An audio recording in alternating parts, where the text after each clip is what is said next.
Stop worshipping this false god democracy and come back to worshipping Allah. Radical Islam is spreading. The government is cracking down. Together, we will defeat you. They've made supporting ISIS a crime.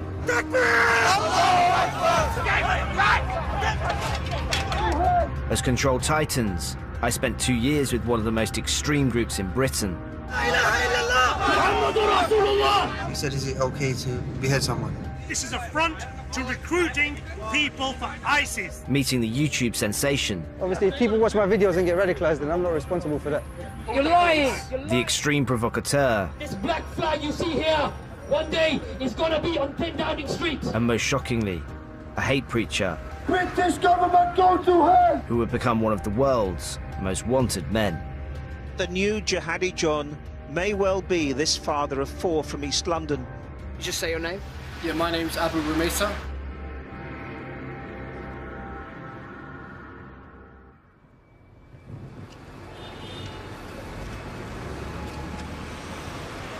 It's January 2014, and I'm spending the day in Walthamstow, northeast London, with one of Britain's most vocal hate preachers, 30-year-old Abu Rumesa.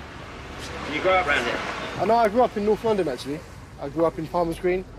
My background is I actually grew up as a non-Muslim from like a Hindu background, and I became Muslim when I was about 19, and I just moved here when I got married. Now a father of 4, he runs his own business renting out bouncy castles for children's parties. Do your family ever worry about your safety or their safety? Yeah, of course. I mean, I think it's natural that there is this kind of tension and caution as well. You've seen what far-right groups are capable of. So there is this kind of, worry and concern. But that's part of the struggle, that's part of the package. We believe, if we follow the path of the prophets, we're going to inevitably face these consequences. It's a bit of a mess. I'll show you. These are the black flags of Islam. This one is actually the flag of the Islamic State. So one day when the Sharia comes, you'll see this black flag everywhere. One famous scholar of Islam, Sheikh Omar Bakri Mohammed, he said that the black flag of Islam will one day fly high over 10 Downing Street. And that was about 10, 15 years ago. And, that was like, it seemed ludicrous back then, but if you look at the way society is moving on now, you can see that it's a very, very real possibility with the way Muslims are coming forward in this country. Abu Rumesa has been a radical Muslim for 10 years. I contacted him via a website for a group advocating strict Sharia law in the UK. Yeah, so basically, translation of this Arabic is, there is no one worthy of worship to follow or obey in truth except Allah, and that Muhammad is the final messenger. So we don't believe in sovereignty for the Queen. We don't believe that authority should be in the hands of the non-Muslims. We want to see this flag in every single country in the world. A'udhu billahi minash shaitanir rajim. The Muslims are gathered outside Paddington Green Police Station. We will never give up calling for Islam. Whether you arrest us, whether you imprison us. Abu Rumesa is the PR man for a group of radical Muslims who frequently organise provocative protests against the British government. Theresa May, you are a tyrant. David Cameron, you are a tyrant. The public in this country, they're living in ignorance. Their country is involved in war. And if they continue to remain silent and have this kind of like indifferent approach, then it's not going to help them. Look, one man died in Woolwich, Lee Rigby, and the whole country went up in uproar. There are many Lee Rigbys in Muslim countries, and if these issues aren't addressed, then we can only expect more carnage in this country and more cycle of violence. BBC News at 10 o'clock. 9 men have been arrested in London as part of an investigation. A radical Islamist preacher and political activist is among 9 men who've been arrested by counter-terrorism police in London. Abu Rumesa is one of the 9 men arrested. After 3 days of questioning by counter-terror police, he's released on bail.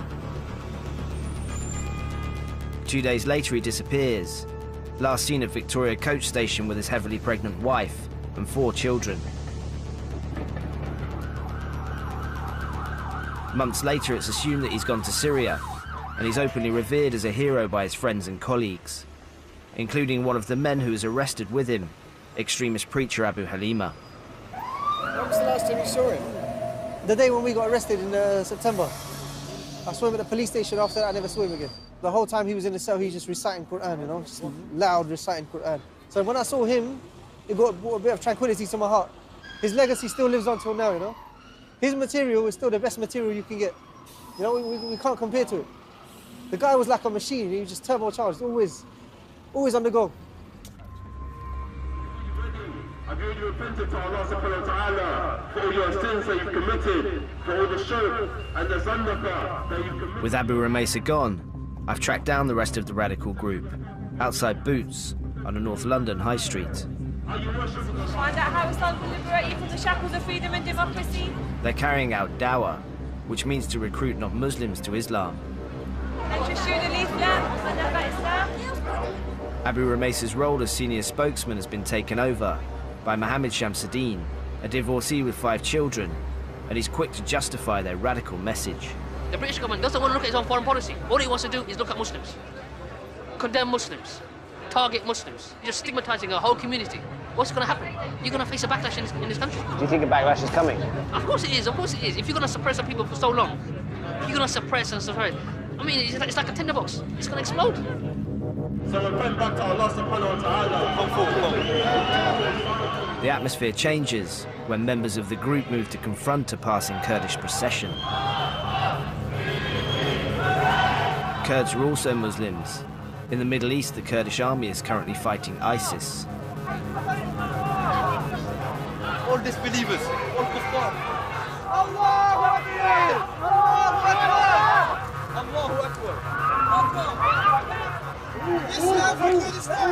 He's going past shouting ISIS terrorists. Do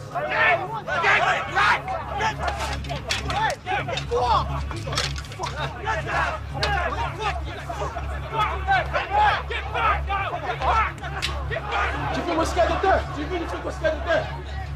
Get back! Go back! Order of the Amir! It's the order of the Amir! Stop! Order of the Amir!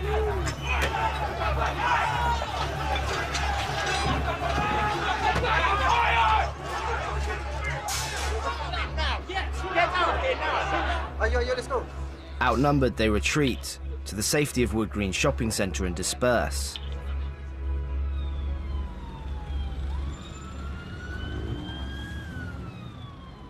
I'm nervous about providing this small group with the media platform they crave. But with ISIS on the rise and the terror alert level severe, it seems essential to understand the motives and activities of this secretive network.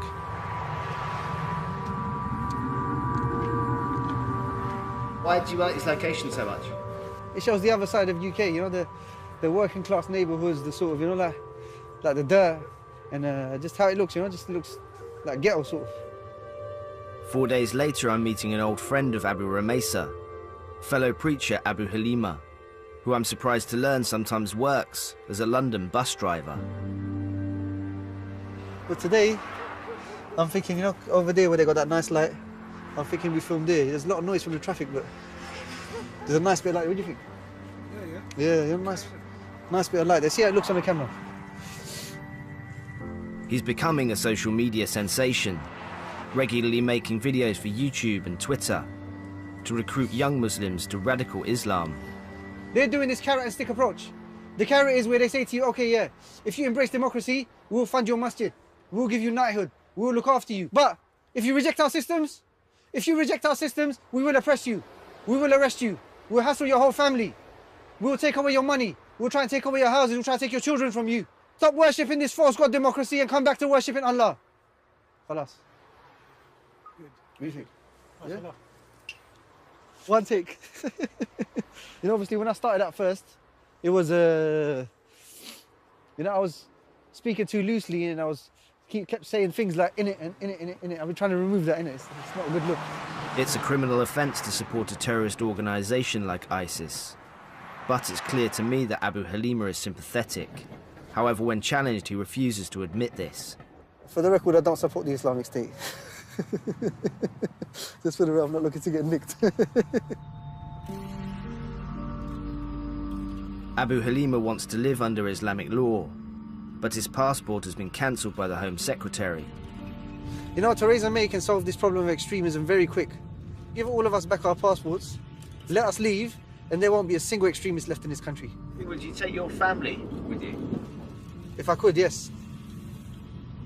And if not, would you go anyway? Yeah. What do you think you'd do when you get there? Live under the Sharia. What would that involve? That would involve me sitting there, practicing Islam the way I want to practice and getting paid, getting my JSA, but without having to sign on.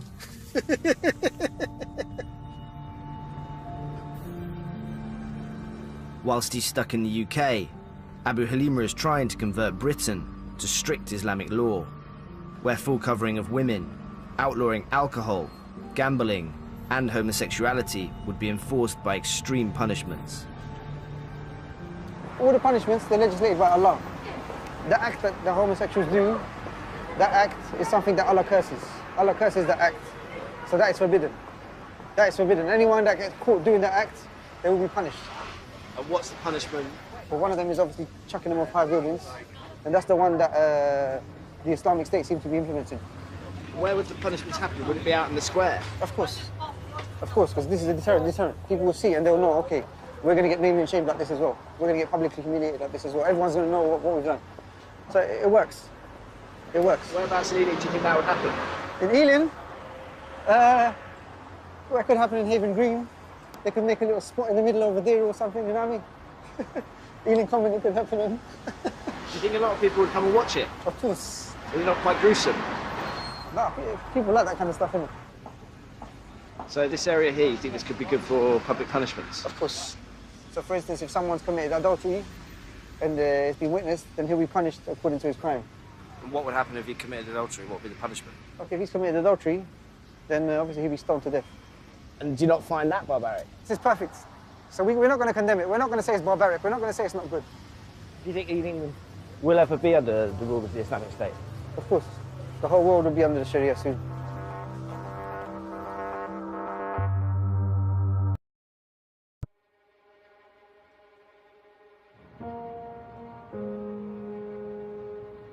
Why are you such a troublemaker? I'm not necessarily a troublemaker. Yeah, you are. Yeah, you are. Yeah, you are. You are a shocking example of your faith. You are a very bad man, Mohammed, and you should hang your head in shame. Go away.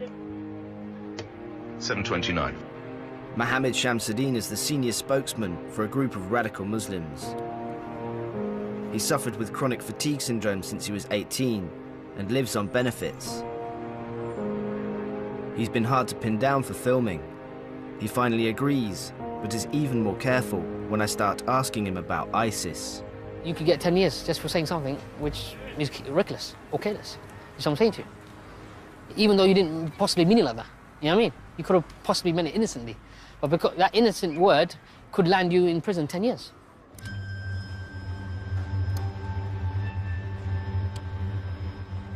My dear Muslim brothers, there is a war taking place. Mohammed's self-censorship doesn't prevent him from promoting views sympathetic to ISIS outside Regent's Park Mosque, a place opposed to these demonstrations and keen to distance themselves. If you don't like what I am saying, then you disagree with Allah and His Messenger. As Muslims worship inside the mosque, Mohammed is outside denouncing democracy and the UK government. The Sharia is coming to the UK. This black flag you see here, one day is gonna be on 10 Downing Street. Hey, you go to Syria and live there. As Muslims leave the mosque, it's clear he's not getting much support. Instead, they strongly disagree. We're going to arrest David Cameron. We're going to arrest George Osborne. We're going to arrest every single member of the Conservative Party and put him on trial for the crimes against Muslims. Takbir! Takbir! Mohammed won't worship in the mosque today.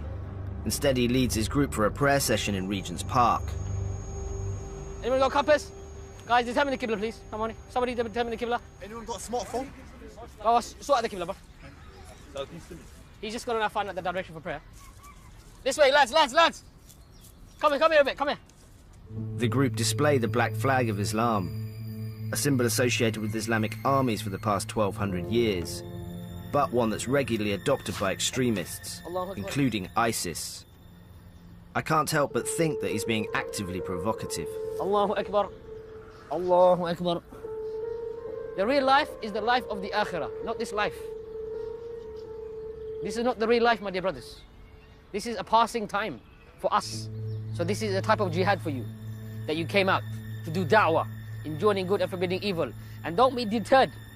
Assalamu alaikum wa rahmatullah. Allahu Akbar. As the prayer session ends, the police arrive. La ilaha illallah. We just want to speak to you. We've had a call from a member of the public saying what? That you may have had someone had an ISIS-looking flag on them. What's an ISIS flag? Unless someone's hiding in their trousers, then we don't have that. Have any of you got personal details on you? We'd like to speak to you. No, I don't think so. There's no personal details being given. No. Behave, don't touch me. Don't touch for a minute. I'm under arrest. You're detained. Detained for what? You're detained. Are you insane? For the Are you purpose of insane? a search. What search? You're not searching me. Are you insane?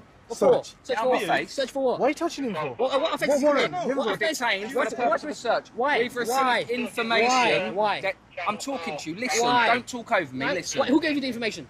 A member of public. Which member of public? You're lying! Yes. You're lying! No, I'm not. You're a liar!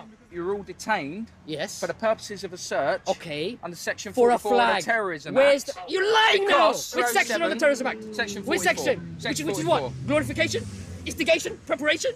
We're not stupid. We know the law. I'm going to now start searching you. You're detained for the purpose of the search. Don't touch me, man. If you resist, I will use reasonable force. Let him search you. Yes? Let him search you. Okay, I'll be making a record. The group is searched and detained for an hour without finding the flag. They're released without any charges. Where you seek to spread hate, we will disrupt you. Where you break the law, we will prosecute you. Where you seek to divide us, we will stand united, and together we will defeat you. The British government are ramping up efforts to prevent young people from being drawn towards terrorism. Now they're targeting individuals like Mohammed and Abu Halima and their extremist propaganda. The pair have been told that soon they'll have to appear in court to see if they face charges for terrorism.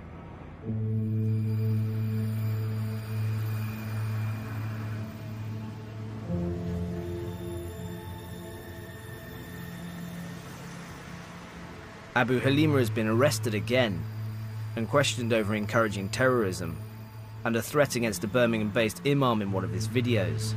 Charges he denies. Where were you, bruv? We came to your end and you were nowhere to be seen. You were nowhere to be seen, innit? None of you. All of you become cowards, innit? Takbir! Allahu Akbar! Allahu Akbar! Having been locked up for 3 days, he's allowed home to his wife and family. The charges are dropped, but the police have imposed restrictions on his activities. When they released me, they gave me the bail conditions. They were signed daily over there, Wembley Police Station, between 8 p.m. and 10 p.m. daily, every day. Signed there. Can't use Twitter, WhatsApp, YouTube. Feel disabled, to be honest. Oh yeah, and another thing, you know when they raided my house, apart from taking all the electronics in the house, they took my daughter's Nintendo Wii U, and apart from taking the Nintendo Wii U, they took a Mario Kart CD. What is there about Mario Kart that they want? I don't know.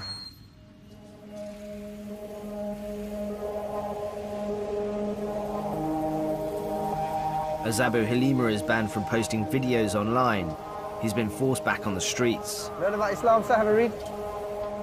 It's Saturday night on Edgware Road, a Middle Eastern melting pot in the heart of central London, where different faiths and nationalities rub shoulders. Alhamdulillah, the Muslims have gathered here in Edgware Road to call you to La ilaha illallah, Muhammadan Rasulullah. But Abu Halima's message is still connecting with young Muslims. Does that make you feel good? Yeah. Now a YouTube star, his fame means he's constantly being recognised. We come to give da'wah, you know, to invite people to Islam and to command good, forbid evil, you know? However, not all Muslims who recognise Abu Halima agree with his radical views. I told him to suck his mum. The fucking lot of I'm Muslim, but fuck No, you're not, you're a kafir. Who's a kafir? How can you insult Muslims? Abdullah Deen, white convert, an ex-drum and bass MC, is quick to respond. You're insulting Muslims. You go and kill same race, bro. Just like a street gangster. أنا عليك أمك يا ابن عيلي. يا شراميط. Brother, I hate getting into beats with a long camise on. Got to go like this. The confrontation attracts a large crowd to the dawah stand. I doubt you even a Muslim. You're probably a Shia, innit? You're probably a Shia, innit? They're all kuffar. They're all kuffar. What? Who could do anything about it? What? What? Shia kuffar, what? Do something. You can chat whatever you want because you're chatting all shit. Radicals like Abu Halima believe that millions of Muslims are kafirs, disbelievers who don't practice real Islam. Nah, bruv, I've got no time for Shia, bruv. I've got no time for them. Listen, this is ISIS. ISIS. This is what you're seeing on television right now. ISIS. All of these, man. ISIS. I'm going to ask you, why am I Daesh? You make an assumption. I live in the UK. Daesh, as you want to call them, are in Iraq. I'm living in UK. No, ISIS. You don't know nothing about the story of Afghanistan and you're here standing talking rubbish. So if you love Afghanistan, why did you come to my country? If you love your country and your religion, why did you convert it to my deen? Yes. Why did you convert it to my deen? I was born as a Muslim. Why did you convert it? I would love to leave this country. You got a one-way ticket to go, bro. Go. Why did you convert to my deen? Let's go, Aki. This guy is not a Muslim. He's giving Islam a bad name. Does it quite often come back to ISIS now? He didn't even mention ISIS. Have they got completely wrong end of the stick? You don't support ISIS? I'm not saying I don't support them. I believe there's goodness in them. But, you know, I've never once come out on a platform and said I support ISIS. Fact is, I support what the creed of Islam teaches. If ISIS say it, if Al-Qaeda say it, if the Imam in the local mosque says it, and it's the haqq, I have to accept it no matter who says it.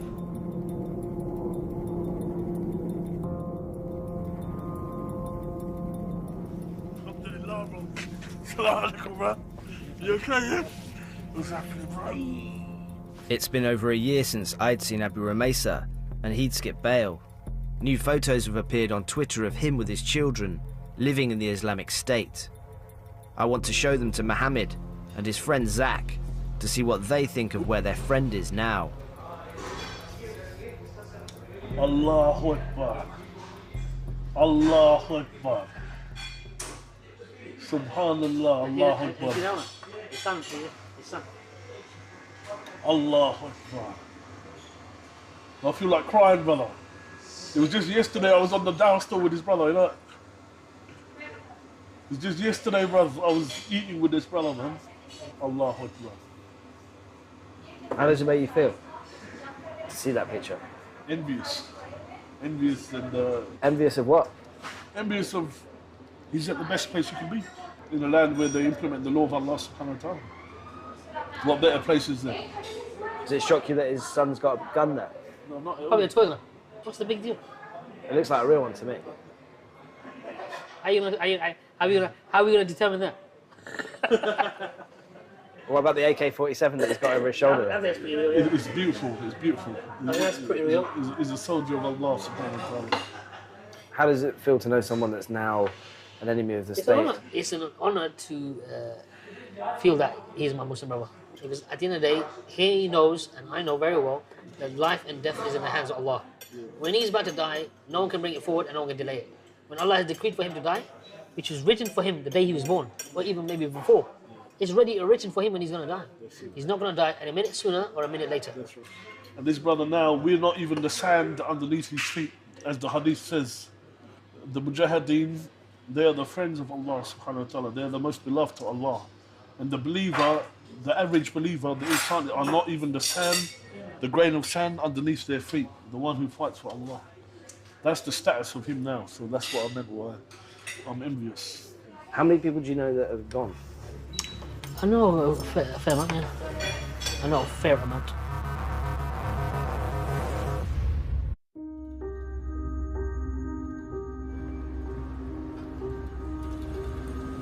On the 20th of September 2014, you were arrested and interviewed regarding your involvement in the following offences. following a detailed investigation. I don't know how detailed that was. Yeah, a decision has been made that this matter will not be proceeded with. Yours sincerely, the moron of counter-terrorism command. Mohammed, Abu Halima, and the other members of their radical group are attending court this morning to find out about their terrorism charges. They'd all been arrested in anti-terrorism raids 10 months ago and bailed until today. Allahu Akbar, no further action, yeah? No further action. Enter the F to the A. Enter the F to the A. Mohammed has been released, but some of the others have been charged and face trial for inviting support for the Islamic State. Mohammed and the others from the group rushed to court in solidarity.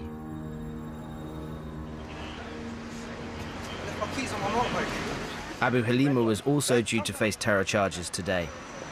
What's happened to you? I got rebailed until 15th September, me and Abu Wallah, both of us. So why is that? I haven't got a clue. Always happens, bro.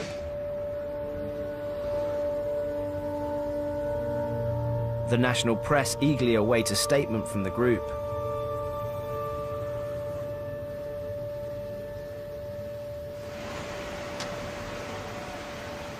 After 5 hours, those in custody are denied bail. So I'm thinking I'm going to have to make a statement in the capacity as a personal friend. Shall I? You think? What are you going to say? Shall I just say as a friend? You know? Guys, we'll make a quick statement in relation to what's happening upstairs. Theresa May has made it quite clear that she's now dealing with those people who are not necessarily breaking the law, but on the margins of law. And my message to the Muslim community in the UK is this. This is a war against Islam and Muslims. The dawah must continue. The struggle must continue. The call must continue. And one day Islam will be dominant and the black flag of Islam will be over Downing Street. Allahu Akbar. You are joking, huh? No, I'm not at all. It's gut-wrenching, isn't it? But I'm not going to express that to the media, you know what I'm saying? I'm not going to show them any weakness.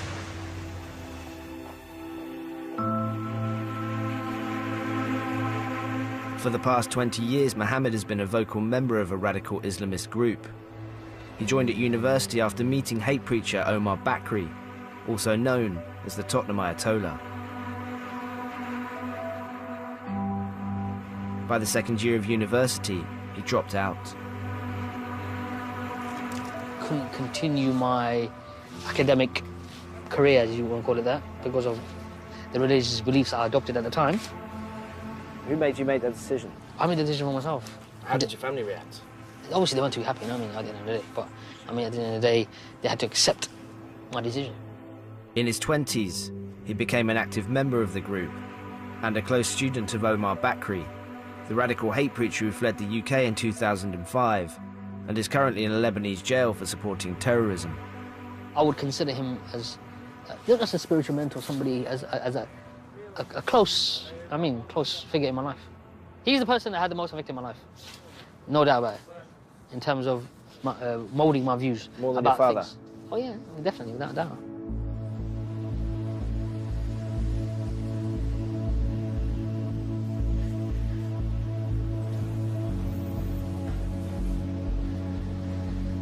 Yes, Abu Halima, the man of enraging the disbelievers, is here. He is the one who enrages the disbelievers just by his beard. After 5 months of filming with Mohammed and Abu Halima, it's become clear that they're careful about what they'll admit. They told me that they'd watched ISIS execution videos, so I played them what I found online to see if I could get an honest reaction from them. All right, there's a guy with an RPG now, and he's fired it into a car with the guys inside it. Quite grisly sounds that come out of that. Yeah, well, obviously they're dying. I don't expect anything else. Okay, these people now in a cage, for what I can see, being drowned. It's a deterrent as well, isn't it? If a spy knows he's going to die like that, the worst way you can imagine dying, they're not going to want to do it, innit? Guy's foaming at his mouth. You know what I mean? Wow. And I'm eating. I think I read the reports about this yesterday, about how these guys had detonation belts wrapped around their necks. Wow. Oh, wow. HD quality, bro. That's like 4K or something. How does it make you feel when you see it? Like you say, it's just horrific. It's horrific. I mean, it's not that bad. I mean, it's a horrible way to die. I mean, there's no disputing that. The video is shocking, but possibly more shocking is their reaction. I wondered if they'd laugh so casually if I was being executed by ISIS. I don't think I'd be able to watch it, bro, to be honest. I don't think I'd be able to watch it. Do you think you'd be upset, or do you think it would serve me right? No, of course, it'd be upset me, innit? Obviously, for someone I know. I would say, Jamie, why didn't you become Muslim? Because now you're going to be in the hellfire.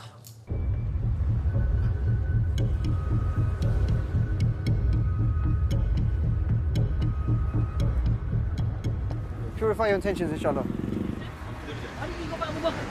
That's what I'm saying. You get more hate there, bro. Come on. Yeah. We're not going to get any hate here. It's a week since the court hearing, and Mohammed is formulating ever more provocative plans. Death to Pakistan! What did Pakistan do for the Muslims? What did Pakistan do for the Muslims? Mohammed, now the most senior member of the group, organises a deliberately provocative demo outside Southall Mosque on Pakistan Independence Day.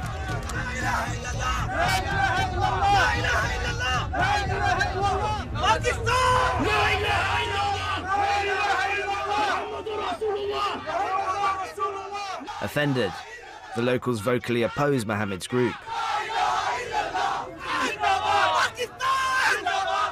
Even the mosque elders come out to denounce their actions.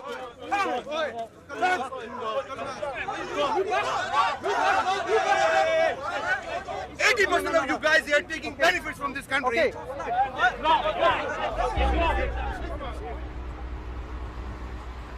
With the police presence growing, the group slip away, having filmed the confrontation, sharing it on social media. The video later goes viral in Pakistan. It's not to make a celebrity at the brothers. It's as a form of encouragement. Look, the brothers in London are doing it, you need to do it as well. You know what I mean?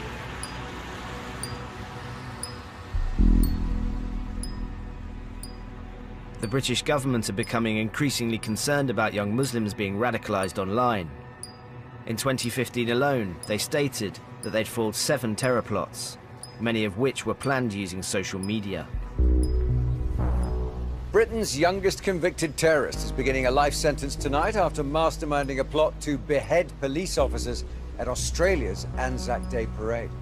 Sentencing the boy, who was just 14 when he was arrested, the judge said it was chilling that someone so young could have intended to carry out a massacre. Abu Halima has been linked to this major terrorism plot in Britain's highest court. The Evening News are interviewing him about his alleged involvement in radicalising the 14-year-old boy who plotted to murder police officers. The prosecution is saying today that you played a role in radicalising this boy. Okay, I don't believe that's true. If that was the case, then the police would have charged me, basically. From the evidence they had all the evidence, all the WhatsApp conversations, all the Twitter conversations, and they didn't see anything to charge me, so. But the thing I was hoping he didn't ask, and he didn't ask me, was due to ISIS. That would have been a disaster. How would you have got around that? I would have got around that by saying I don't support that group, ISIS as a group, but I support the Sharia and the establishment of the Sharia.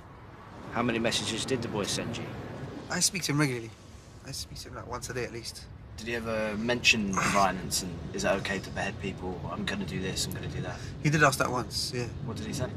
He said, is it okay to behead someone? And I was like, no. You know, I clearly said no. So obviously now he must have gone and spoke to someone else. Because it wasn't me, I didn't tell him to do it. I didn't tell him to, you know what I mean? He basically got arrested and he made a quick Twitter account and he's like, everyone on Twitter that knows me, if you've got my number, anything like that, delete it because I've just been, I got raided and arrested, I've just been released, so and I won't be around anymore. So I straight away DM'd him, said, is everything all right, bro? Do you need anything? And he's like, listen, bro, you're gonna get in trouble, don't associate yourself with me. I said, right, I'm in enough trouble anyways.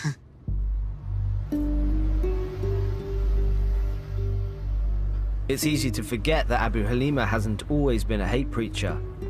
As his infamy grows, I'm keen to know more about his journey towards radical Islam.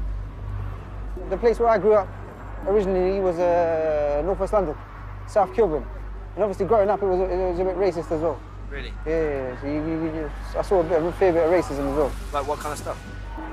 Being called packies, you know, seeing my parents get spat at, all that kind of stuff. You know what I mean? How does that make you feel, seeing your parents get spat? Well, it's not nice as an experience, isn't it? And it builds up hatred inside of you, innit? You know what I mean? Where would be your parents when they moved over here? My dad moved over here very young, in the 50s. My dad moved over in the 50s. He was here from the 50s, and my mum came over in the 70s. Did he like Britain? Yeah. He liked it. He liked it a lot. Do you think he would agree with your outlook on Islam now? Did he follow a similar path to you? Probably not. Probably not. But obviously he passed away a long time ago, but probably not. How old were you when you kind of found Islam? I started practicing properly in my 20s. But I never understood Islam until a lot more recently, when I started understanding Tawheed. Anything that's worshipped, followed, or obeyed other than Allah, you have to reject it. Even if it's your own family, you know? And sometimes that can be hard, because you start losing people. You know, people start becoming distant from you. Because obviously what you're calling for, it opposes them. It opposes their way of life.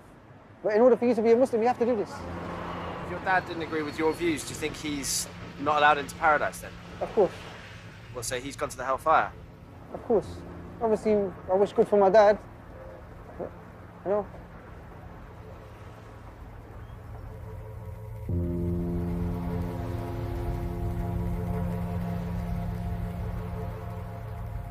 Basically, if you see a train come past here, that means they're going to come out and walk this way.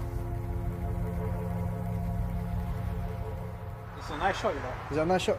Take a picture, let me see. See, Jamie, I oiled my beard today, innit? That's why it's nice and shiny and it's got that little curl to it. I put a lot of oil in it.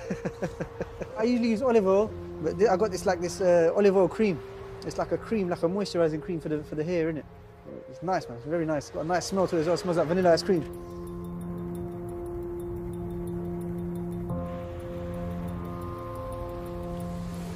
Learn about Islam, sir, have a read. Learn about Islam, sir, have a read.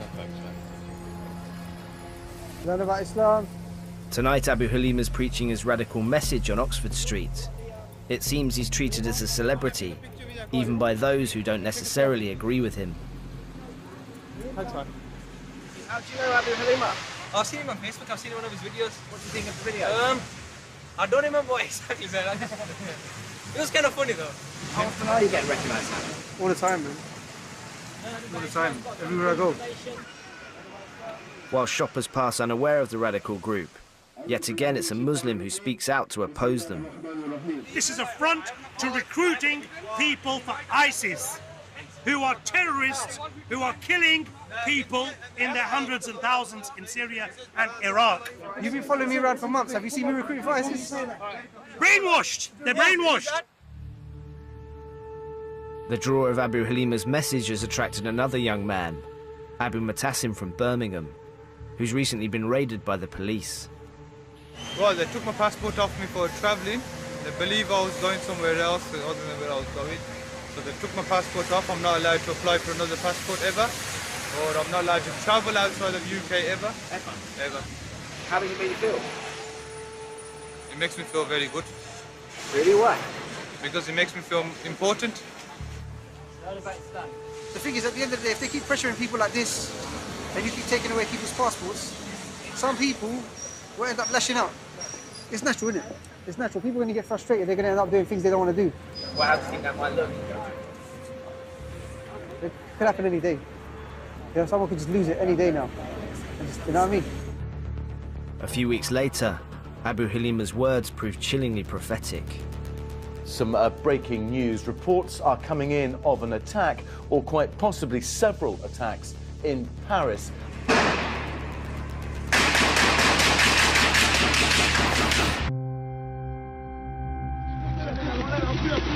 More than 120 people have been killed in Paris and more than 200 are injured in a series of attacks across the city. Last night, it was incredibly busy. There were vigils here, there were vigils at the Eiffel Tower. The Eiffel Tower was lit up in red, white and blue, which I think is a sign of hope. Sorry, so sorry. Graham. And I will leave it there. There is certainly hope here in Paris, but that is back to you. The eyes to the right, 397.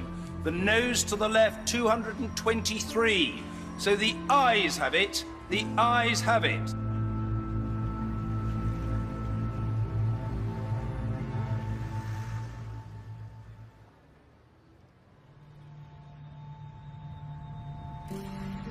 What are your thoughts on Paris, the attacks? The Paris attacks. But to be honest, it's like Malcolm X said, isn't it? The chickens have come home to roost, isn't it? So it's something they brought upon themselves. This is what happens in war, innit? Obviously, we don't condone the killing of innocents, but this is what happens in war. You know, if you're going to kill other people's innocence, then obviously people are going to be upset. It's like me. If someone ran into my house when I went at home and they killed my wife and kids, what am I going to do? I'm going to find out where he lives. I'm going to find out where he lives. You know what I mean? It's as simple as the way the world works. That's the way the world's always worked. You can see what happened in Paris was an awful atrocity. Yeah, obviously, these things are always awful, innit? They're always awful. But obviously, they know why it happened. And for them to go around and for Kuffar to go around expecting everyone Muslim or who they believe is a spokesman to apologize for it or to condemn it, then that's not going to happen. That's not going to happen.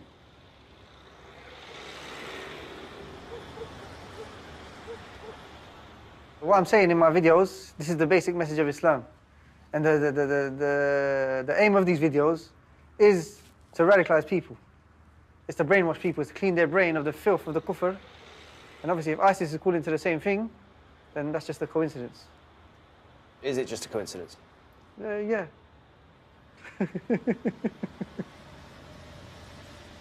Do you radicalize for ISIS? No. Do you recruit for ISIS? No. Do you condone ISIS? No. Do you support ISIS? No comment. Why no comment? Huh? Why no comment? It's something that I can't answer. If I answer anyway, it could, you know what I mean? So. Because I honestly believe that over the last 12 months, what I've seen, I'd say you do all of those things. Yeah, obviously we don't, innit? That's the truth, we don't. We don't. Anyone that says that they do is going to get themselves in trouble and get nicked. The truth is you just don't want to get arrested. Of course. Who does? Who wants to get arrested? Even after filming for a year, Abu Halima won't admit that his group are directly linked to ISIS. But on the 3rd of January 2016, breaking news headlines would seem to contradict him. Tonight at 10, we named the British man said to be the main suspect in the latest propaganda video released by so-called Islamic State. Analysis suggests there are similarities to this man, Abu Rumaysa, who jumped bail in 2014 and fled to Syria with his wife and 4 children. On the 3rd of January 2016, I received a text from Mohammed with a link to the execution video. Underneath it read, simply, "You may know the voice." This is a message to David Cameron.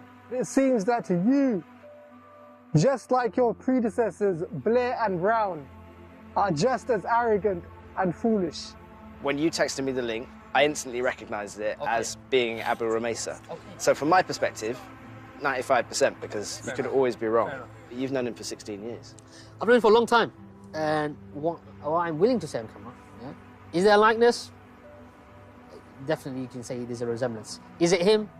I can't make that 100% positive identification without seeing the face. Mohammed has been repeatedly arrested, but never jailed. And it's clear that he's learned to avoid incriminating himself. I have no problem in saying that Abu Rumaysa is a friend of mine. More than my friend, he's my Muslim brother. Yeah, that's beyond any type of friendship. Yeah, because we are linked by the bond of Islam. Is Abu Rumaysa a hero of yours? Abu Rumaysa for me is a very good Muslim. I think he's a murderer. I think he's from the best of Muslims. Best of Muslims, yes. Even putting a bullet in the back of an unarmed man's head. That's you saying that, but I'm saying he's from the best of the best of the best. I can't say more than what I've said. And there's a reason for that. There's no free speech in the UK. There's consequences for what you say. Allah told me to take my precautions, yeah? And Allah obliged me not to put myself in the hands of the kuffar. But he also told you to tell the truth. And I am speaking the truth. No, you're not. I am. You're evading the questions each time. I'm not evading the questions. And I'd rather you just tell me you're evading because you don't want the police in. I'm giving you an answer in my capacity. You're not giving me any answers. I'm giving you an answer in my capacity, yeah, as a person who studies Islamic law and is commenting on world events. I've been filming with Mohammed for a long time now, But there's still one question that I have to ask him. You say that your message can be deadly. Our message is deadly, of course it is, because we're calling for world domination. We want the Sharia for the UK. So for that alone, that message is quite deadly, yeah. So if that's the case, are the government not right to be raiding, arresting, coming down on you like a ton of bricks? At the end of the day, it's a war between truth and falsehood. Our message is the truth, and the message of the British government is falsehood. Is it not between extremists and the government? No, it's between truth and falsehood. And what we carry is the truth, and what the British government is falsehood, and that's the battle that's going to rage until the day of judgment. The ultimate goal for us is paradise. What happens if there is no paradise? Well, there is 100%. And Jamie, I'd advise you to embrace Islam, and inshallah, you'll be eligible for paradise as well one day. Otherwise, hellfire awaits those who disbelieve. For all the caution that Mohammed and Abu Halima employ, it's clear in the journey of Abu Rumaysa that the connection between non-violent extremism and terrorism is absolute. It seems to me that it's the vital link required to create a terrorist executioner.